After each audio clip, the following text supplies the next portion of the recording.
Prove it. 3, 2, 1. Hello, everybody, and welcome back to episode 166 of the Shower Podcast, the podcast where I'm in my shower and you do you. I'm your host, Chip, and how many times have you been challenged by somebody to prove something? Not just make an argument for it, but actually prove it. Show them that they are wrong. I'm here to tell you that this kind of behavior and the moment in which you are forced to do that, it's something actually very meaningful, and it tells a lot about yourself, or, to say it more generally, way more than you can imagine. Before we start, as usual, if you end up liking this episode, leaving a like and a subscribe really help. They are just one click, but they really make the difference. And I'd like to thank you because lately on the last videos, you've been leaving more of these. So yeah, thank you very much.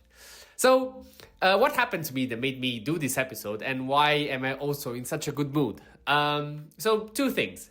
First of all, I got the chance to play a bit with something that I didn't since my, let's say, university days, and that was math and statistics. Now, the reason wasn't necessarily too pleasant.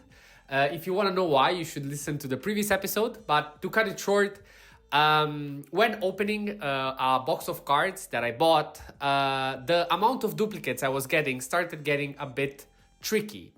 And when I say tricky, I mean in the realm of 1 in 10 billion of a billion of a billion chances.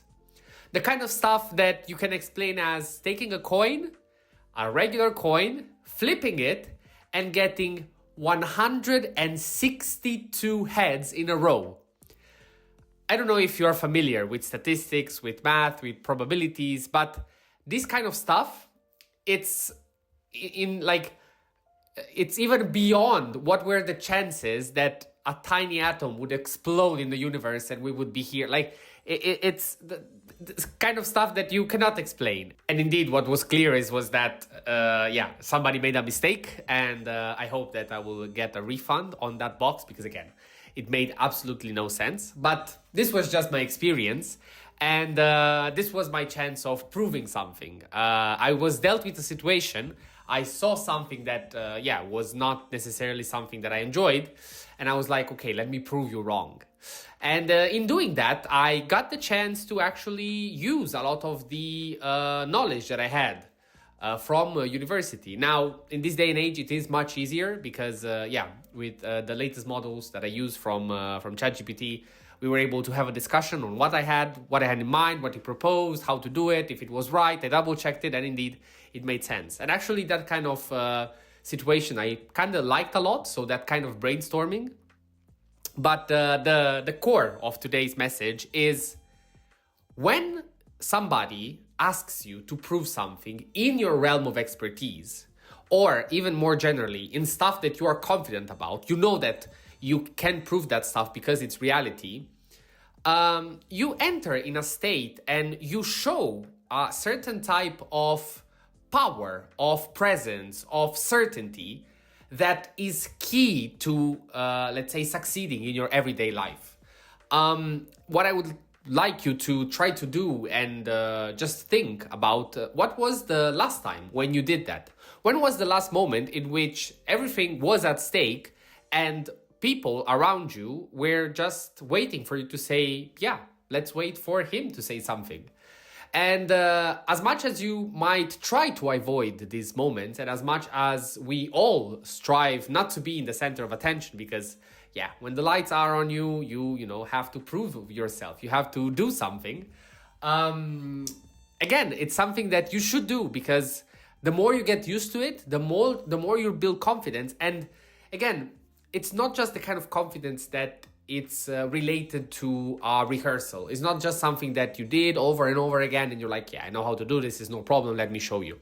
It's really being in front of a jury, it's also, I'm a bit biased because I've been watching, I think, a whole series about lawyers with my girlfriend, but I really got keen on that, and I really appreciate the work of lawyers because indeed, in that moment, that person is completely relying on you. It's relying on you to use all your tools at your disposal, your public speaking capabilities, your knowledge about the law, your charisma, and so on and so forth. Really, it takes so much. and finding a solution, proving that your client was either guilty or not. Not your client was innocent, and the other one was guilty. But yeah, I have to say the reason why I believe all of this, and I believe it's true, is because of the mood that I have.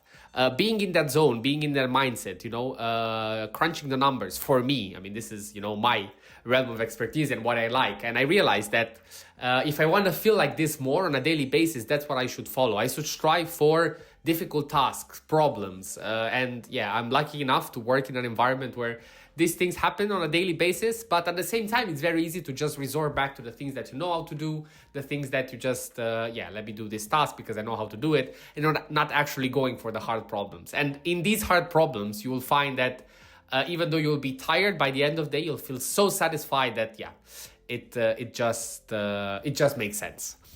So that was all for today. Thank you very much for listening. And really, in this case, let me know in the comments, what is your thing? What is the environment in which you are able to prove something? And again, I think it can be applied to anything. Manual labor, any kind of skill, sports, if you do public speaking, if you work in an office, whatever. But I would be very interested to know your story. And what else? If you ended up liking this episode, leaving a like and subscribe really, really help. And as usual, until the next one, stay consistent, stay resilient, and see you tomorrow.